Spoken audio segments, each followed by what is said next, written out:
वक्त बताए। जय हो। तब तो ऐसा लग रहा है आप सब चिकने गढ़ा हो, पानी डालते रहो, सब नीचे आता रहे। दादाजी आप तो बड़े ध्यान से कथा का रसपान कर रहे थे। बताएंगे कि दिति मैया को दैत्यों की मां क्यों बनना पड़ा? जय हो।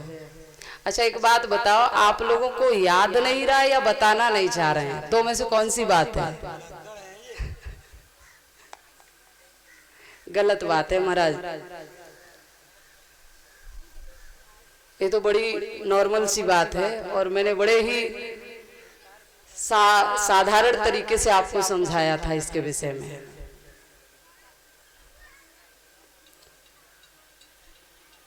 हाथ उठाएंगे किसी को पता है? जय हो। आइए, जानना चाहते हैं? हाथ उठाएंगे कितने भक्त जानना चाहते हैं? जय जय। बाकी सब जैसे हैं तैसे ही रहना चाहते हैं। दुनिया के बंधन में इतनी बुरी तरीके से बंधे ही हैं और यहाँ आकर भी ऐसे बैठते हैं।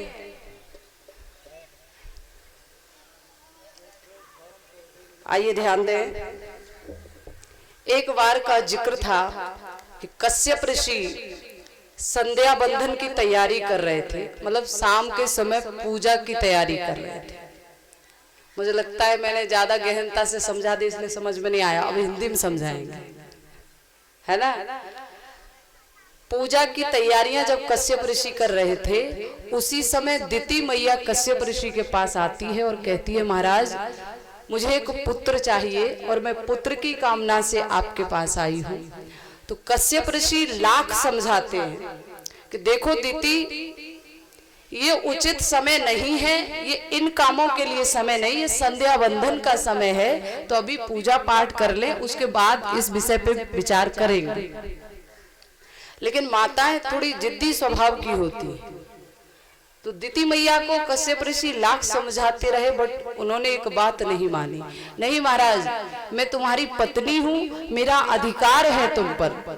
महाराज कहते हैं वो बिल्कुल सही बात है, तुम्हारा अधिकार है, तुम मेरी अर्धांगिनी हो, लेकिन उचित समय पर किया गया कार्य उचित परिणाम देता है, गलत समय पर किया गया कार्य हमेशा गलत परिणाम देता है।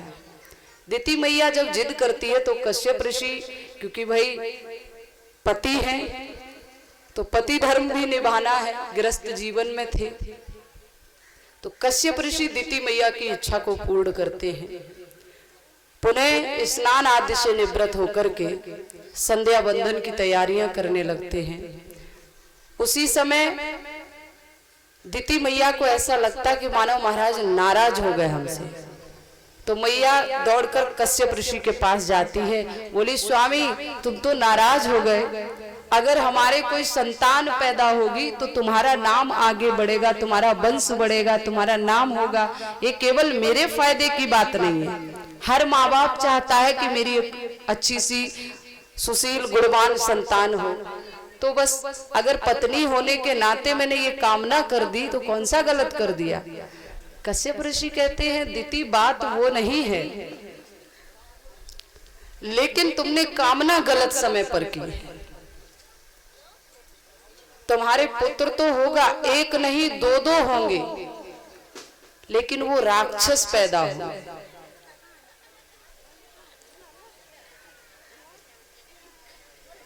दिति मैया कहने लगी महाराज मैंने आपसे पुत्र मांगे थे, राक्षस नहीं। कश्यप ऋषि समझाते हैं कि देखो गलत समय पर किया गया कार्य है तो इसका परिणाम गलत तो होना ही है, लेकिन अब तुम ज्यादा निवेदन कर रही हो तो मैं इतना कर सकता हूं कि तुम्हारे पुत्र जब राक्षस बनकर आएंगे तो भगवान के हाथों से मारे जाएंगे। इतना निवेदन मैं कर सकता हूं कि उनको मोक्ष की प्राप्ति हो, स्वर्ग में ही वास हो। दिति मैया के द्वारा 2 बालकों का प्राकट्य होता है, जिनका नाम था हिरण्याक्ष और हिरण्यकश्यपु। ये दोनों पूर्व जन्म में नारायण भगवान के द्वारपाल थे, जिनका नाम था जय और विजय। एक बार शौनकादिक ऋषि क्षीर सागर में नारायण भगवान से मिलने के लिए गए हैं, तो जय और विजय ने मिलने से इनकार कर दिया। क्रोध में आकर संतों ने उनको श्राप दे दिया कि तुम 3 योनि के लिए 3 जन्म के लिए राक्षस योनि में चले जाओ। तो ध्यान दें, पहले जन्म में ये जय और विजय हिरण्याक्ष और हिरण्यकश्यपु बने हैं, दूसरे जन्म में रावण और कुंभकर्ण बने, तीसरे जन्म में शिशुपाल और दंतवक्र बने। और जय विजय जब श्रापित हो जाते हैं तो नारायण भगवान से जाकर कहते हैं, प्रभु मेरी रक्षा करो, संतों के श्राप से मुझे बचा लो।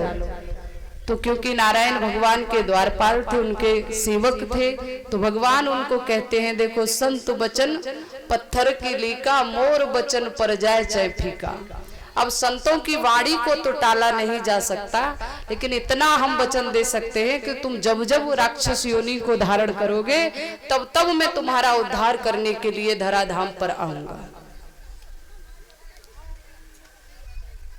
तो यही दोनों जय और विजय पहले जन्म में हिरण्याक्ष और हिरण्यकश्यपु बने हैं।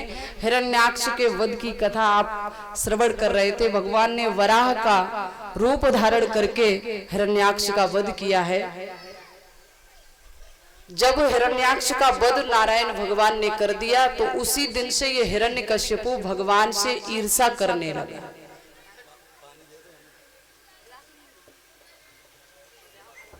हिरण्यकश्यपु के आंगन में उसकी एक बहन थी, जिसका नाम था सहिका।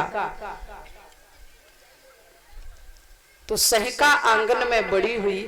एक दिन की बात है कि अपनी सखियों के साथ में सहिका बाग में झूला झूलने के लिए गई है। तो झूला झूलते समय बाग में सहिका को एक विप्रचित नामक राक्षस से भेंट हुई। विप्रचित ने सहिका की सुंदरता को देखा तो मानो पागल हो गया। जब सहिका के झूले के पास विप्रचित पहुंचा है, तो सहिका कहने लगी, अरे परदेशी कौन हो तुम और मेरे झूले की तरफ क्यों बढ़ते आ रहे हो? चले जाओ यहाँ से, शायद तुम्हें अंदाजा नहीं कि तुम कहाँ जा रहे हो, मैं कौन हूँ। विप्रचित कहने लगा, अरे सुंदरी, मैं तो तेरी सुंदरता का मारा हुआ हूँ, तेरी इस सुंदर स्वरूप को छोड़कर कहाँ जाऊं। जब उस अपरिचित इंसान की बातों को सहिका ने सुना तो उसे कष्ट होने लगा। सहिका कहती है, आली ये कौन है तुम जानती हो? सखियां पहचानने से इनकार करती हैं। अब सहिका थोड़ी देर तक तो उसको बातों में समझाती रही। जब बहुत देर हो गई और वो अपनी हरकत से बाज नहीं आया, तो सहिका कहने लगी, अभी तुझे पता नहीं है, अगर मैंने अपने भाई को बुला लिया ना, तो तेरी जान के लाले पड़ जाएंगे। जब सहिका ने इतने वचन कहे तो विप्रचित कहने लगा, अरे बहुत देर हो गई, तू भाई के गुणगान कर रही है, देख लिया जाए तेरे भाई को कितना बलवान है। आज सहिका और विप्रचित के बीच, दोनों के बीच झगड़ा होता है। शर्त लग गई। विप्रचित कहता है, प्रातःकाल इस बगिया में अपने भाई को लेकर आना, हम दोनों के बीच युद्ध कराना, और जो जीत जाए, अगर तुम्हारा भाई जीत गया तो मैं अपना सारा राज्य